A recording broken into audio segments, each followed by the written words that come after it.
why does my live stream sound so terrible? And that's a struggle for churches everywhere. And so what I always tell people is go back and listen to your live stream on Monday.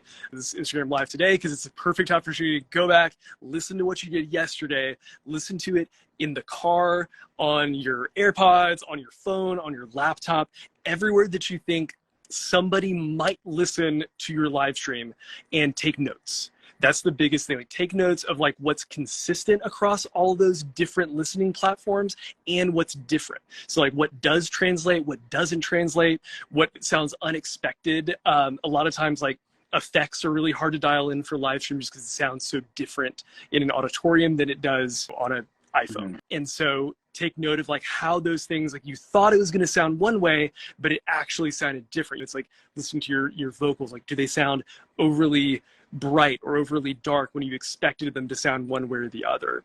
And just kind of take notes of like, what are things you can try to improve? Like, what are like tangible tweaks that you can make on Sunday, and then listen again the next Monday and see how it worked for you. So it's kind of this like iterative process of like listening back, taking notes, making those implementations, then listening again, seeing what worked, what didn't. Keep a journal, listen to your live stream, and then see what you can improve on.